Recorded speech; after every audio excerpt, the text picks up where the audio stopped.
UKLO 1 year masters. No IELTS required up to 5 years visa. High visa success rate. కూడా మీ మనసులో ఏముంటుందంటే ఈయన army officer అంటున్నారు కాబట్టి ట్రైనింగ్కి వెళ్ళినప్పుడు బాగా రిసీవ్ చేసుకుని ఉండుంటారు, మంచి ట్రీట్మెంట్ ఉంటుంది, సినిమాల్లో చూపించినట్టు అదేం ఉండదండి. ఫస్ట్ తెల్లవారుజామున 4 గంటలకి 3:30కి లేస్తామండి. తెల్లవారుజామున 3:30కి 4 గంటలకి లేస్తాం. సో అంత ఉదయాన్నే లేచామంటే 9 గంటలకు పడుకుందాం అనుకున్నారేమో, ముందు రోజు 1:30కి 2:30కి పడుకుంటాం. భోజనం చేసిన వెంటనే ఈ వేలు ఇలా పెట్టమనేవారు, గిర్రని తిరగమనేవారు, పరిగెట్టమనేవారు. ఆ ఇసురుకు ఒక చోట పడిపోతామండి. అది సైన్స్ ఫినామినా కదా, ఫిజిక్స్ ఫినామినా. పడిపోయేవాళ్ళం. లేకపోతే బకెట్లోంచి వాటర్ తాగమనేవారు. బాత్రూమ్ నుంచి బకెట్ తీసుకొచ్చి ఆ మగ్గులోంచి వాటర్ తాగమనేవారు. పుషప్స్ తీస్తే ఎన్ని తీస్తామండి? 10 తీస్తాం, 15 తీస్తాం. మా కౌంటింగ్ 100, 200 నుంచి ప్రారంభమయ్యేది. 200 నుంచి స్టార్ట్ చేసి 199, 188, 197. If the commander says go and bloody catch that guy అంటే వీడు పరిగెట్టుకుని వెళ్తాడు, బుల్లెట్లను ఫేస్ చేస్తాడు, చచ్చిపోతాడని తెలుసు, హార్డ్షిప్ ఉన్నదని తెలుసు. అయినప్పటికీ కూడా because of one single word of command by the senior they will not say no.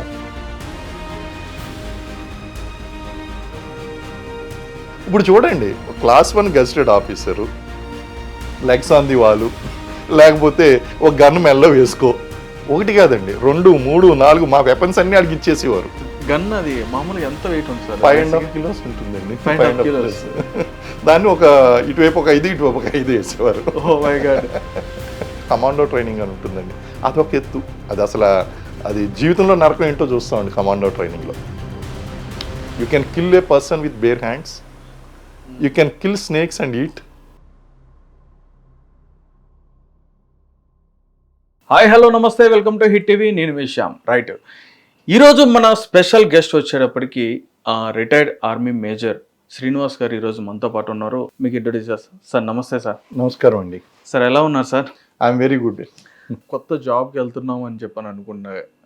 అంటే ఈరోజు నేను ఒక ఏదైనా క్రాక్ చేసి నాకు జాబ్ వచ్చింది, అక్కడికి వెళ్తున్నా అంటే ఫ్యామిలీతో కానీ వీళ్ళందరితో మంచిగా ఎంజాయ్ చేస్తూ చిల్ అవుతూ చక్కగా అంటే వాళ్ళు ఇస్తున్న సజెషన్స్ అన్నీ తీసుకుంటూ కొంచెం ఒక డ్రీమ్తో మనం అక్కడికి వెళ్తా ఉంటాం.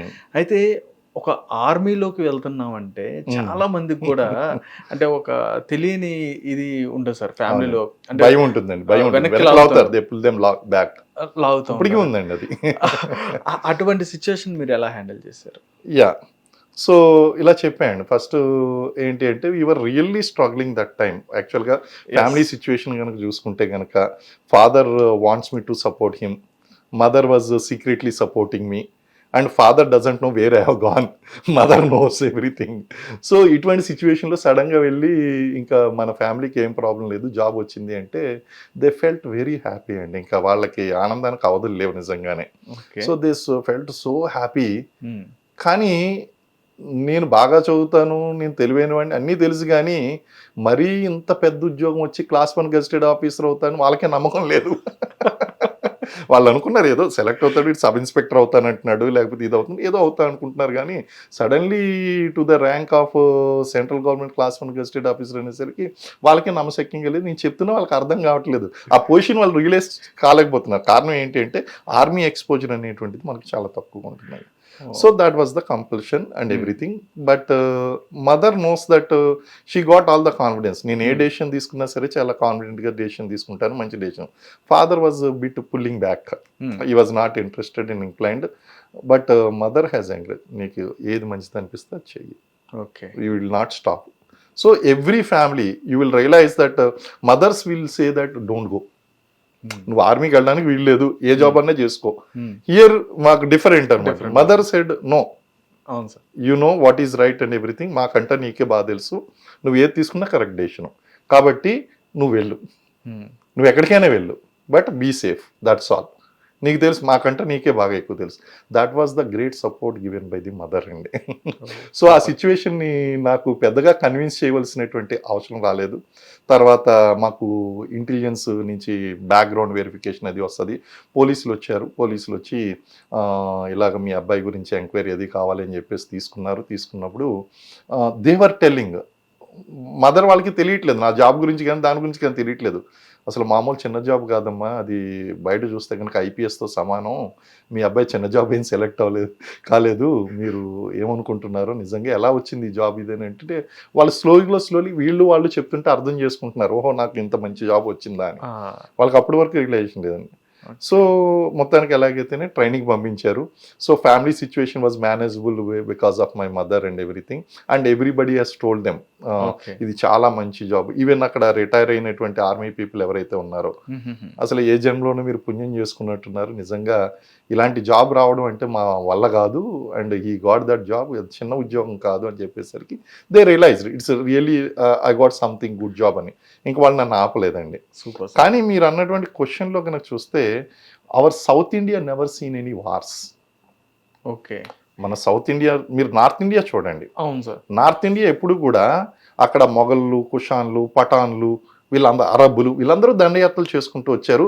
చరిత్రలోనే వాళ్ళు యుద్ధాలు ఎక్కువగా ఫేస్ చేశారండి. సౌత్ ఇండియా దగ్గరికి వచ్చేసరికి మనం ఇక్కడ శాతవాహనులు, పల్లవులు, ఇక్కడ మనలో మనమే కొట్టుకు వచ్చాం తప్ప ఎక్స్టర్నల్ అగ్రెషన్స్ అనేటువంటి చూడలేదు. అవును సార్. ఈవెన్ 1947 వార్ కానీ 1965 వార్ కానీ 71 ఇవన్నీ కూడా మనం చూసుకున్నప్పుడు ఎక్స్టర్నల్ అగ్రెషన్ అనేటువంటిది నార్త్ ఇండియా చూసింది కానీ సౌత్ ఇండియా చూడలేదు. Okay. So people never realised the importance of army job. పీక మీద కత్తి పెట్టినప్పుడు, మన ప్రాణాల మీద ముప్పు వచ్చినప్పుడు కాపాడేటువంటి వాడే దేవుడు. అవును సార్. సో ఆ సిచ్యువేషన్స్ నార్త్ ఇండియా వాళ్ళు చూసారండి. కాబట్టి for north Indian people the first preference is army officer job అండి. ఆర్మీ జాబు, అందులో ఆఫీసర్ అంటే ఇంక చాలా గ్రేట్. సో వాళ్ళందరికీ కూడా ఆర్మీ అనేటువంటి ఫస్ట్ టార్గెట్. కానీ మన సౌత్ ఇండియా దగ్గరికి వచ్చేసరికి ఎలా ఉంటుందంటే it is in our culture we don't give much preference to army అండి. అందుకే చూడండి, and we not seen the importance of that army. Army యొక్క ఇంపార్టెన్స్ మనం టీవీల్లోనూ లేదా వాళ్ళు చెప్తే చూడడమే తప్ప కళ్ళతో చూడలేదు. కానీ there in north India their forefathers, the present generation ఉన్నటువంటి forefathers, they have seen the situations during India-Pakistan partition. India-Pakistan war చూశారు, అలాగే ఇండో-బంగ్లాదేశ్ వార్ చూశారు. సో ఇవన్నీ కళతో చూసిన తర్వాత ఆ ఇంపార్టెన్స్ ఏంటి అనేటువంటిది నార్త్ ఇండియా బాగా రియలైజ్ అయ్యిందండి. సౌత్ ఇండియాలో ఇది కొంచెం తక్కువ ఉన్నది, టు బి వెరీ ఫ్రాంక్. అందు గురించే even I also faced the questions. I also felt so happy that బాగా సెలెక్ట్ అయ్యాను, ఐఎమ్ సంథింగ్ స్పెషల్ అనేసరికి చాలా చోట్లకి వెళ్ళేటప్పుడు ఒక కామన్ క్వశ్చన్, అఫ్కోర్స్ నేను డిస్కరేజ్ అయ్యేవాడిని కాదు కానీ అరే వీళ్ళ మైండ్ సెట్ ఎలా చేంజ్ అవుతుంది అని ఆలోచించేవాడిని. ఏంటి అంటే అదేంటి ఎక్కడ జాబ్ రాలేదా, నువ్వు ఆర్మీకి వెళ్ళిపోయావు. ఓకే. చూసారా మైండ్ సెట్ చూడండి. ఇక్కడ మన వాళ్ళ ఉద్దేశం ఏంటి అంటే ఇక్కడ ఉద్యోగం రాకపోతే ఆర్మీకి వెళ్తాడు. రాంగ్ మైండ్ సెట్ అండి. We all got selected at the age of 21 years లో లాస్ట్ డెస్టినేషన్ కాదు కదండి, అది ఫస్ట్ డెస్టినేషన్. అవును సార్. ఎవరైనా సరే ఇప్పుడు ఈరోజు ఆర్మీకి వెళ్ళేటువంటి నా తోటి ఆర్మీ ఆఫీసర్లు కానీ జవాన్లు కానీ వీళ్ళందరూ కూడా ఏజ్లో వెళ్ళారు. వాళ్ళు 17 ఇయర్స్లోని 20 ఇయర్స్లోని 21 ఇయర్స్లోని ఆర్మీకి వెళ్ళినటువంటి వాళ్ళు. అటువంటి వాళ్ళకి అది ప్రయారిటీ 1 జాబ్ అవుతుందా, ప్రయారిటీ లాస్ట్ జాబ్ అవుతుందా? ప్రయారిటీ 1 జాబ్ అవుతుంది. సో ఆ విషయాన్ని ఎప్పుడు కూడా ఎవరు రియలైజ్ అయ్యేవారు కాదు. అదేంటమ్మా నీకు బయట ఇక్కడ జాబులు రాలేదు, అంత దూరం వెళ్ళిపోయావు. స్టిల్ ఇప్పటికీ ఆ నోషన్ ఉన్నదండి, ఆ నోషన్ ఉంది. కారణం ఏంటి అంటే మాక్సిమం ఈ మీడియా ఎక్స్పోజర్ అనేటువంటిది ఈ ఆర్మీ ప్రొఫెషన్ గురించి లేకపోవడం అనేటువంటిది ఒకటి, అలాగే డైరెక్ట్ ఎక్స్పోజర్ అనేటువంటిది లేకపోవడం, ఇది చాలా ఇంపార్టెంట్ ఆస్పెక్ట్ అండి. బికాజ్ అందుకే అన్నాను ఇట్స్ ఎ కల్చరల్ బిహేవియర్ అన్నాను. It's a culture, it is an our culture. In north Indian culture army is first priority. In our culture ఓహో ఎక్కడ ఉద్యోగం రాకపోతే ఆర్మీకి వెళ్తారా.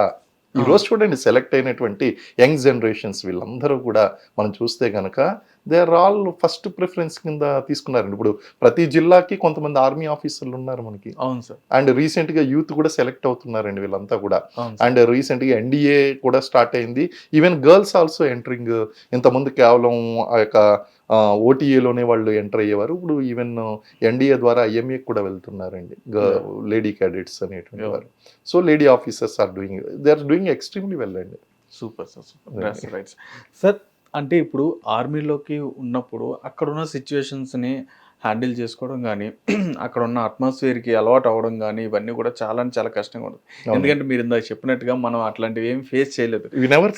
సౌత్ ఇండియా మన సైడ్ ఉన్న వరకు ఏంటంటే మనకు ఆ బోర్డర్స్కి సంబంధించిన వార్స్ కానీ ఇవన్నీ కూడా మనకు తెలుసు, మనం ఏంటంటే ఫేస్ చేయలేదు, ఎక్స్ప్రెస్ చేయలేదు కాబట్టి. సో ఇక్కడ నుంచి వెళ్ళిన తర్వాత మీరు ఆ బోర్డర్కి వెళ్ళిన తర్వాత ఫస్ట్ ఫుట్ అక్కడ వేసిన తర్వాత మీకు ఏమనిపించింది?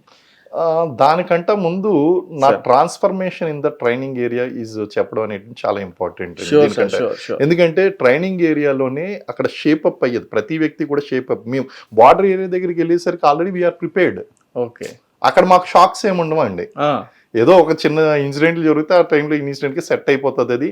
కానీ మేజర్ కల్చరల్ షాక్ అనేటువంటిది ఎక్కడ వస్తుంది అంటే ట్రైనింగ్ అకాడమీలో వస్తుందండి ఎవరికైనా సరే. ఓకే, అంటే if you are first generation officer, first generation army అనేసరికి మీకు అస్సలు you don't know nothing, anything, ఏమీ తెలియదు. మనకి సినిమాలో చాలా బ్యూటిఫుల్ గా చూపిస్తూ ఉంటారు, they always show the greener side of the army life. కానీ హార్డ్షిప్స్ అనేటువంటివి ఎక్కడ చూపించరు, ఎవరు డిస్కస్ చేయరు. Even I have met couple of officers before going to OTA, వాళ్ళు కూడా నాకు చెప్పలేదు. ఓకే, వాళ్ళు ఏమన్నారు ఫస్ట్ జనరేషన్ ఆఫీసర్ అంటే ఎస్ సార్ అన్నాను. ఫాదర్ ఏం చేస్తారు? ఓకే చెప్పాను. ఓకే, ట్రైనింగ్ కంప్లీట్ చేసి హ్యాపీగా రా. సో ట్రైనింగ్ ఇంత డిఫికల్ట్ గా ఉంటుంది, ఇలా ఉంటుందని ఏ రోజు చెప్పలేదు వాళ్ళు. చెప్తే కనుక నేను ట్రైనింగ్ వెళ్ళనేమో బహుశా. It was the big cultural shock అండి. అంటే a proper indisciplined civilian is going to become a disciplined armoured forces person, that shaping up with in 9 months అండి. సోషలైజేషన్ అనేటువంటిది every person is the experience of total 20-21 years of experience. That entire thing is being transferable to disciplined armoured forces person. మీ యొక్క మాట్లాడే విధానం కానీ, communication కానీ, లేకపోతే ఏదైనా విషయం పట్ల రెస్పాండ్ అయ్యేటువంటి విధానం కానీ, లేకపోతే anger management, emotional management, leadership qualities, situation decisiveness, ఇవన్నీ కూడా ఎలా వస్తాయి అంటే ఆ ట్రైనింగ్లో టోటల్గా చేంజ్ చేసి పడేస్తారండి. సాధారణంగా ఇప్పుడు మీకు కూడా మీ మనసులో ఏముంటుందంటే ఈయన ఆర్మీ ఆఫీసర్ అంటున్నారు కాబట్టి ట్రైనింగ్కి వెళ్ళినప్పుడు బాగా రిసీవ్ చేసుకుని ఉండుంటారు, మంచి ట్రీట్మెంట్ ఉంటుంది, సినిమాల్లో చూపించినట్టు. అదేం ఉండదండి. ఫస్ట్ మాకు సోల్జర్స్ కంటే ఘోరంగా ట్రైనింగ్ ఇస్తారు, వాళ్ళకంటే ఇంకా భయంకరమైన ట్రైనింగ్స్ ఉంటాయి. ఒక ట్రైనింగ్ లో ఉండేటువంటి ఒక హార్డ్ డే మీకు ఎక్స్ప్లెయిన్ చేయాలి అంటే కనుక తెల్లవారుజామున 4 గంటలకి 3:30కి లేస్తామండి. తెల్లవారుజామున 3:30కి 4 గంటలకి లేస్తాం. సో అంత ఉదయాన్నే లేచామంటే 9 గంటలకు పడుకున్నాం అనుకున్నారేమో, ముందు రోజు 1 గంటన్నరకి 2:30కి పడుకుంటాం. 2.5 hours సార్ పడుకునేది. 2.5 hours 2 hours అండి, 3 hours అంతే. అక్కడ ప్రారంభం అవుతుందండి షెడ్యూల్. కారణం ఏంటి అంటే ఒకటే వాష్రూము లేదా 2-3 వాష్రూమ్స్ ఉంటాయి, లైన్ ఉంటుందండి. అక్కడ సీనియర్స్ ఉంటారు, జూనియర్స్ ఉంటారు. ఈ సీనియర్కి లేచే కంటే ముందు మేము బాత్రూమ్ క్లియర్ చేసేయాలి, ఎందుకంటే sleep is a luxury there in the training. Sleep is a luxury కాబట్టి మేము తెల్లవారుజాము లేచి తయారయ్యి వాళ్ళకి అడ్డు లేకుండా 5 o'clockకి వాళ్ళు క్లియర్ చేస్తే బాత్రూమ్ అది, వీళ్ళు అప్పుడు లేచేప్పుడు వాళ్ళు కంప్లీట్ చేసుకుంటారు దేర్ మార్నింగ్ చోర్స్. అండ్ 5:30కి go to the ground and PT start అవుతుంది. ఒక 1.5 hours 2 hours full white dress వేసుకుని వెళ్తాం, అది మొత్తం మడ్డుతో పాటు తిరిగి వస్తామండి. మళ్ళీ ఇంకో గంట తర్వాత ఆ డ్రెస్ పనిచేయదు. అండ్ రోజులో ఎన్ని డ్రెస్సెస్ చేంజ్ చేస్తాం అనుకున్నారు? దాదాపు ఒక 7-8 డ్రెస్సులు చేంజ్ చేస్తామండి 1 day లో, ఒక రోజుకి. అండ్ ఆ చేంజ్ చేయడానికి కూడా ఎలా ఉంటుందంటే అదొక ట్రైనింగ్ అండి. మళ్ళీ వాళ్ళు ఏం చేస్తారు, అందరినీ ఫాలోయింగ్ చేస్తారు. ఫాలోయింగ్ చేసి సీనియర్ ఒకటి ఉంటాడండి. సీనియర్ అంటే ఇంకా very powerful in army. Senior అంతే, ఇంక సీనియర్ ఎవరు అన్నది, ఆ పర్సన్ ఎవరు అన్నది, అది సీనియర్ అంటే సీనియర్ అంతే. అక్కడ నుంచున్నాడు, నుంచుని ఏమన్నా అంటే పీటీ రిగ్ అనేవాడు. పీటీ రిగ్ అనగానే అందరూ పరిగెట్టుకుని వెళ్ళినట్టునే జాగ్రత్తగా ఇలా వెళ్ళి ఇలా వచ్చేవాళ్ళం. పీటీ రిగ్ ఇన్ 30 seconds అనేవాడు, పీటీ రిగ్ ఇన్ 1 minute అనేవాడు. సెకండ్స్ క్యాలిక్యులేట్ చేసేవారండి అక్కడ. ఎవరైతే వస్తారో వచ్చినటువంటి వాళ్ళకి లెగ్స్ ఆన్ వాల్, అంటే చేతుల కింద కాళ్ళు పైన, అంటే కన్స్ట్రక్టివ్ పనిష్మెంట్స్ ఉండేవి. విచ్ స్ట్రెంథన్స్ యువర్ షోల్డర్స్ అండి. అవును. అవన్నీ కూడా రకరకాలు. లేకపోతే రోలింగ్ అండి. రోలింగ్ అంటే ఎన్ని రోలింగ్స్ చేస్తారండి? 1-2 పనిష్మెంట్ కింద. అవును sir. 50, 60, 70, 100 rollings. Oh my god. తిన్నది కూడా బయటకు వచ్చేదండి. భోజనం చేసిన వెంటనే ఈ వేలు ఇలా పెట్టమనేవారు, గిర్రని తిరగమనేవారు, పరిగెట్టమనేవారు. ఆ ఇసురుకు ఒక చోట పడిపోతామండి. అది సైన్స్ ఫినామినా కదా, ఫిజిక్స్ ఫినామినా. పడిపోయేవాళ్ళం. లేకపోతే బకెట్లోంచి వాటర్ తాగమనేవారు. బాత్రూమ్ నుంచి బకెట్ తీసుకొచ్చి ఆ మగ్గులోంచి వాటర్ తాగమనేవారు. 1-2 కాదు, 5-6 మగ్గులు తాగమనేవారు. మొత్తం బయటకు వాంతి చేసుకోవడమే. ఇప్పుడు మీకు అర్థమై ఉంటుందండి ఏ రేంజ్ ఆఫ్ ట్రైనింగ్ ఉంటుంది. ఇది ఎందుకు చేస్తున్నారు మీ డౌట్ కూడా. చిన్న చిన్నవి చెప్తేనే మాకు ఇంత కంగారుగా ఉంది సార్. అక్కడ ఫేస్ చేస్తున్నారు. అదే కల్చరల్ షాక్ అన్నానండి. అదే ఎందుకని సార్ ఇట్లాంటివి? ఎగ్జాక్ట్లీ మాకు అర్థం కాలేదు. సీనియర్స్ అందరినీ కూడా ఎంత తిట్లు తిట్టుకునే వాళ్ళం అంటే, మాకు ఎన్ని తిట్లు వచ్చో అన్ని కూడా వాళ్ళ మీద ప్రయోగించాం. ఎదురుగా కాదు, వెనకాల. ఇసుక కోయి కామ్ నెయ్యి ఈ కరాతే చాలా చాలా తిట్టేవాళ్ళం. తర్వాత మాకు అర్థమైంది, అది ట్రైనింగ్ ఫేస్ చేస్తుండగా అది అర్థమైంది. They are going through the hardship because if you enter in the enemy టెరిటరీలోకి మీకు ఎంటర్ చేస్తే వాడేమి విఐపి ట్రీట్మెంట్ ఇవ్వడు కదా, స్టార్ హోటల్ ట్రీట్మెంట్ ఇవ్వడు కదండి. మనకి వింగ్ కమాండర్ అభినందన్ దొరికిపోయినప్పుడు ఆయనకి కొట్టి మేకప్ చేసి మళ్ళీ తీసుకొచ్చారు. అవును సార్. బట్ ఈ ఫేస్డ్ దట్. అవును sir. But still he was very strong. అవును sir. Because of Indian Army training. One of the toughest training. Indian Army training అనేటువంటిదండి. నేను చెప్పింది జస్ట్ ఫ్రాక్షన్ ఆఫ్ సెకండ్స్ గురించి మీకు చెప్పాను. పుషప్స్ తీస్తే ఎన్ని తీస్తామండి? 10 తీస్తాం, 15 తీస్తాం. అవును సార్. మా కౌంటింగ్ 100-200 నుంచి ప్రారంభమయ్యేది. 200 నుంచి స్టార్ట్ చేసి 199, 188, 197 బ్యాక్ టు 0. ఈ లోపల మీరు నేల మీద పడిపోయే వాళ్ళం. ఇంక నేల మీద పడిపోతే ఇంకా తిట్లు మా వల్ల కాదండి భరించడం. ఇంకా ఐ కెనాట్ సెన్సార్ చేస్తున్నాను. అలాంటి తిట్లు ఉండి, ఏంటి ఆఫీసర్ కదా ఇలాంటి తిట్లు తిడుతున్నావు అంటే, they are giving you strength for controlling your anger. Okay. మిమ్మల్ని ఎలాంటి తిట్టు తిడితే మీకు కోపం వస్తుందో మీకు తెలుసు, ప్రాణాలకు తీసేస్తారు. అలాంటి తిట్లు కూడా తిట్టి ఏం చేస్తారు, అక్కడ నేర్పిస్తుంది ఏంటి అంటే anger management. Okay. Physically robust, mentally robust, emotional balance, ఇవన్నీ కూడా వచ్చిన తర్వాత ఒక వ్యక్తి యొక్క పర్సనాలిటీ టోటల్గా టర్న్ అయిపోద్దండి. ఇంత జరిగినా సరే సీనియర్ పిలిచి మళ్ళీ yo come here sir, yes sir అంటే డిసిప్లిన్కి ఎక్కడా కూడా కొదవ ఉండదండి. ఇంత జరిగినా సరే నువ్వు పిలిచేదేంటి, నేను వచ్చేదేంటి, నో వే. మాకు ఆర్మీ ఆఫీసుల్లో రాసేది ఎప్పుడు కూడా, ఈవెన్ ట్రైనింగ్ అయిపోయిన తర్వాత కూడా ఆఫీసులో ఎడ్జుటెంట్ ఆఫీస్లో, కమాండింగ్ ఆఫీస్లో సాధారణంగా ఎడ్జుటెంట్ ఆఫీస్లో ఉండేది. There are only 2 rules in army.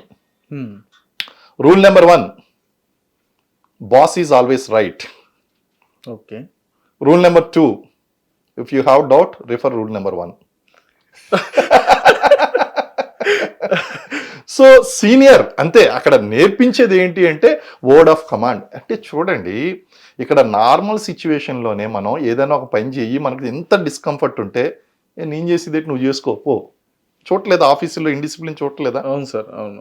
మరి అటువంటిది ప్రాణాలు పోతున్నా, బుల్లెట్లు పైనుంచి వస్తున్నా, మీకు అన్ని జరుగుతున్నా సరే, if the commander says go and bloody catch that guy అంటే వీడు పరిగెట్టుకుని వెళ్తాడు, బుల్లెట్లను ఫేస్ చేస్తాడు, చచ్చిపోతాడని తెలుసు, హార్డ్షిప్ ఉన్నదని తెలుసు. అయినప్పటికీ కూడా because of 1 single word of command by the senior they will not say no.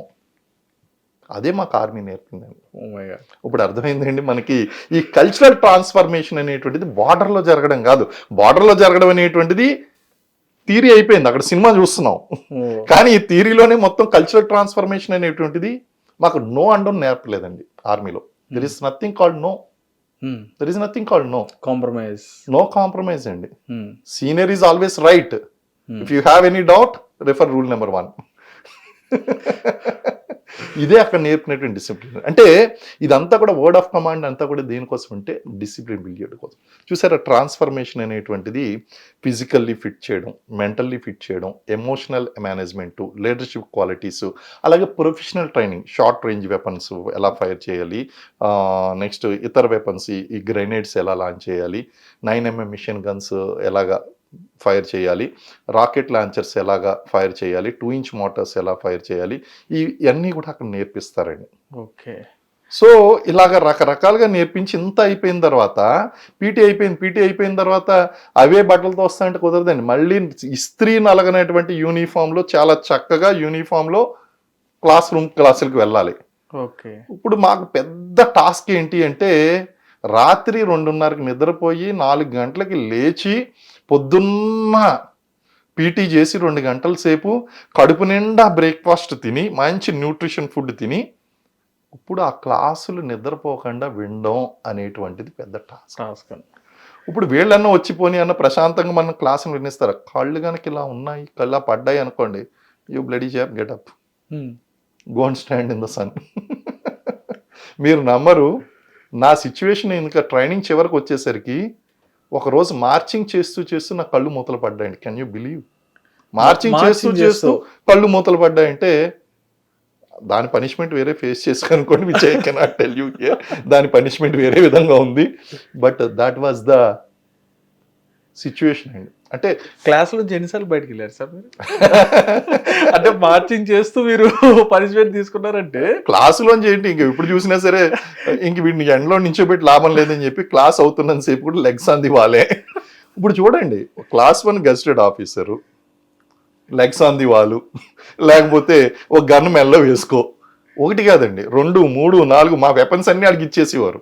నాలాంటి వాడికి ఇచ్చేసి నువ్వు నిలబడి అలాగని ఇవ్వరు. నేను ఒక్కడిని అనుకుంటే అలా కదండి, మొదట్లో సిగ్గు అనిపించేది. ప్రతి ఒక్కడు అంతేగా అక్కడ పనిష్మెంట్ తీసుకునేటువంటి వాళ్ళు ఉండరు. గన్ అది మామూలుగా ఎంత వెయిట్ ఉంటుంది సార్? 5.5 kilos ఉంటుందండి. 5.5 kilos. దాన్ని ఒక ఇటువైపు ఒక 5 ఇటువైపు ఒక 5 వేసేవారు. Oh my god. Even commando ఇదంతా అయిపోయిన తర్వాత ఇన్ఫెంట్రీలోకి వెళ్ళిన తర్వాత కమాండో ట్రైనింగ్ అని ఉంటుందండి. అదొక ఎత్తు. అది అసలు అది జీవితంలో నరకం ఏంటో చూస్తామండి కమాండో ట్రైనింగ్ లో. You can kill a person with bare hands, you can kill snakes and eat. Survival technique అండి. మీరు ఈ సోషల్ మీడియాలో కూడా ఈ మధ్యన చూస్తుంటారు, అతనేమో అక్కడ ఉండి ఉంటాడు, మీద పాములు వేస్తూ ఉంటారు. ఇవన్నీ పార్ట్ ఆఫ్ కమాండో ట్రైనింగ్ అనమాట అండి. ఇవన్నీ కూడా అక్కడ మంచి ఇట్స్ టోటల్ చెప్తున్నాను కానీ ఒక వ్యక్తికి ఆర్మీ ఆఫీసర్గా వెళ్తే man management, material management, incident management, human resource management, ఇన్ని రకాలైన ఎమోషనల్ మేనేజ్మెంట్, ఇన్ని రకాలైనటువంటి విషయాల మీద కమాండ్ వస్తుందండి. ఇప్పుడు చెప్పండి, ఇండియాలో ఏ ఐఏఎం డిగ్రీ మీకు ఈ క్వాలిఫికేషన్స్ ప్రాక్టికల్ ఎక్స్పీరియన్స్ ఇస్తుందో నాకు చెప్పండి. ఎక్కడ లేదు sir. It's a total transformation and the kind of etiquettes they teach you. ఆ ఎటికెట్స్ ఏదైతే ఉంటాయో ఎక్సలెంట్ ఎటికెట్స్ అండి. ఈవెన్ ఆ ఎటికెట్స్తో you can have dinner or lunch with president of India or president of America. ఆ స్టాండర్డ్స్లో ఉంటాయండి etiquettes అనేటువంటివి. సో మీరు ఒక రకంగా చెప్పాలి అంటే the most learned person in India ఎవరైనా ఉంటే కనుక you go to an army officer and sit with him and learn all the etiquettes with him అండి.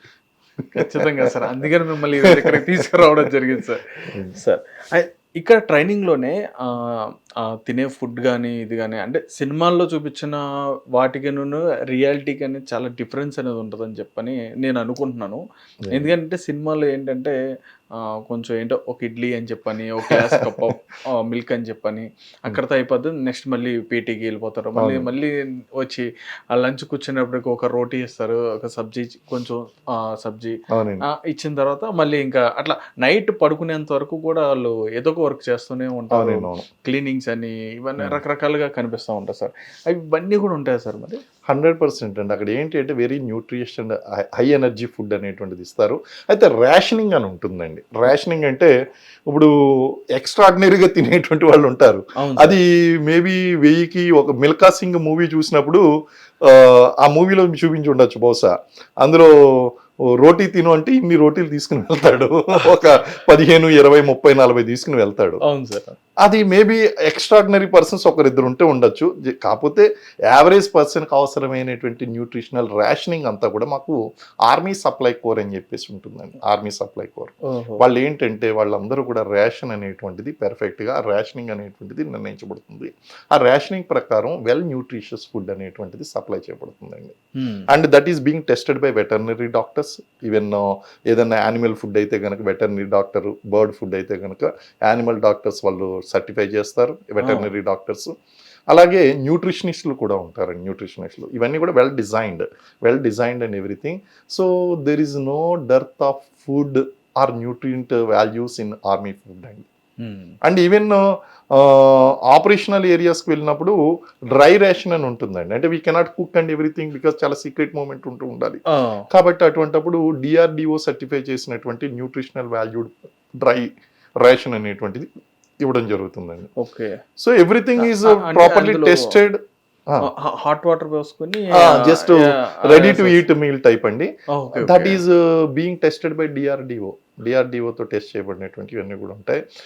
అక్కడ ఆర్మీలో రేషనింగ్ అనేటువంటిది ఉంటుంది, ఒక వ్యక్తికి ఇంత ఎలిజిబిలిటీ అనేటువంటిది. That is more than sufficient for any person. So very nutritious food and hygienic food అనేటువంటిది ఉంటుందండి. అదంతా కూడా రేషనింగ్ ప్రకారం వీక్లీ నాన్ వెజ్ ఇన్నిసార్లు పెట్టాలి, లేకపోతే వెజిటేరియన్ ఇంత ఉండాలి, రైస్ ఇంత క్వాంటిటీ ఉండాలి. ఇదంతా కూడా everything is being given in that this thing అండి. దానికి యూనిట్లో క్వార్టర్ మాస్టర్ అని ఒక ఆయన ఉంటారు. Is like a unit administrative officer procuring the ration and their clothing and ammunition and everything, their అకామిడేషన్కి ఎన్ని రెస్పాన్సిబిలిటీ ఈజ్ అడ్మినిస్ట్రేటివ్ ఆఫీసర్. ఆయన ఈ ఆర్మీ సప్లై కోర్ డిపోస్ నుంచి లేజనింగ్ చేసి వీటిని ఇండెంట్ చేసి వాటిని అన్నింటిని కూడా సూపర్వైజ్ చేస్తూ ఉంటారు, quarter master duties. Hit TV app ని డౌన్లోడ్ చేసుకోండి. ఇందులో short news, live news, entertainment movies అన్ని అవైలబుల్ గా ఉన్నాయి. Please download Hit TV app. Hit TV app. Hit TV యాప్ని ఫ్రీగా డౌన్లోడ్ చేసుకోండి.